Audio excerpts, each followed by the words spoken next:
Welcome to Wealth Coffee Chats, folks, for your daily live updates. Get the most out of today's episode by participating in the chat. Make sure you ask some questions, be part of the conversation, have a bit of fun, grab a coffee or a tea, take some notes, and get ready to start your day, folks. Quick few housekeeping rules, though. No spamming, no advertising or self-promotion in the chat. That's not on. Be kind and respectful to everyone when participating. And most of all, have a good time. Real estate investing can be your biggest asset. It also can be your most expensive asset when it comes to getting it right or getting it wrong, folks.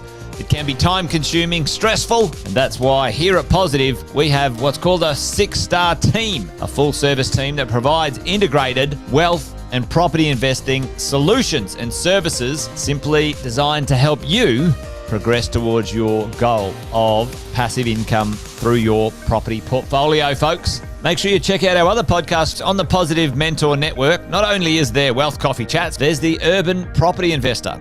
Drops every Wednesday with straight talking investing strategies and lessons with Sam Saggers. Property Investor Tales. This is where our clients, you guys, share real life stories from property investing, hosted by some of our advisors and strategists. And that's done every fortnight, dropping every Monday. Wealth, Wine and Wisdom, folks, that debriefs the week that was in the world of finance and property, hosted by yours truly, Jason Whitton and Andy Fenton on Fridays. Hey, good morning, folks.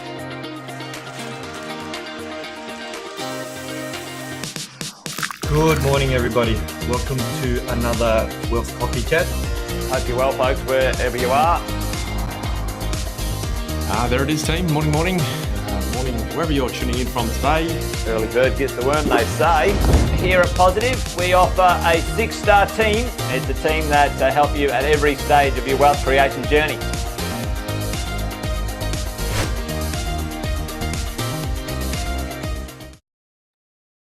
Good morning, everyone. My name is Sarah. I'm from the Positive Money team. I'm one of the mortgage finance brokers here that make up part of your 6-star team. Today, I thought we might do the finance equivalent of Spotify Wrap or Apple Replay, which one you prefer, to be honest. So rather than go through what our most listened to songs were for the year, I thought we might cover what you guys actually got up to in 2025. So let's jump straight into it. Today, we are going to cover the 2025 Finance Wrapped. So starting out with property market. Okay, so you guys were busy this year.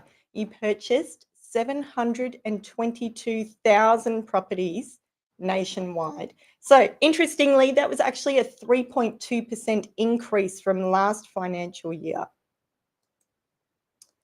No surprises, but the biggest state or the most selling state was actually Queensland. They sold 196,000 properties this year.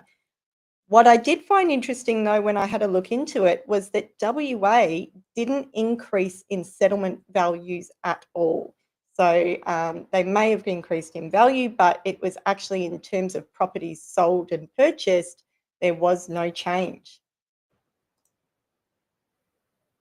The total amount of properties, the value of the properties also increased. So we went from $9.32 billion in the same quarter last year in 2024 to $11.92 billion. So that's quite a fair bit when we really think about it. So that was quite a significant jump compared to last year. When we break that down into what that means for us, the median dwelling values actually jumped 9.8%. So the national median dwelling value increased to $872,538. So if you break that down into capital cities versus regional actually grew by 12.3%. So the median value in regional actually went to $710,573. And then capital cities, they actually moved 9.1%. So the median went to $959,526. When we have a look at what that means is as a percentage increase, that was 9.8% jump. So then we wonder, if we break it down, why did that occur? So obviously we had 3 rate cuts. I don't need to tell you guys, you've all been waiting for those rate cuts, and if not more coming in the future.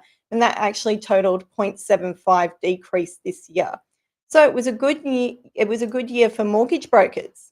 There was 2,381 new mortgage brokers in the country this year. So that was actually a 3.2% increase from last year. A 9% increase, from last year. Then when we break that down, what type of brokers were joining, 44% of those new brokers that joined us in nationally this year were actually new to industry brokers. The good thing that we did see, though, was a rise in regional brokers and female brokers, both of which I am one of those. I fit in both categories. So, those statistics made me quite happy. But that's good to see for what is happening in the mortgage broking industry as well.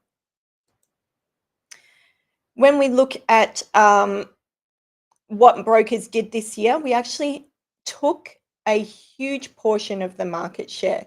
So what that means is that the average customer is now looking towards mortgage brokers or finance mortgage brokers for help and assistance, because we want people are wanting the variety, right? So mortgage brokers last year wrote $121.6 billion of residential loans. That doesn't include any of the commercial or asset finance stuff. That was purely residential. So that was a 21% year-on-year increase. So 77.6 of those were all residential, which is great to see. So that's it, guys. That is your 2025 finance wrap up.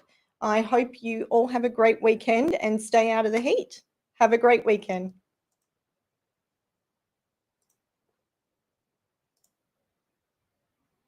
Thanks for watching another episode of Wealth Coffee Chat, folks.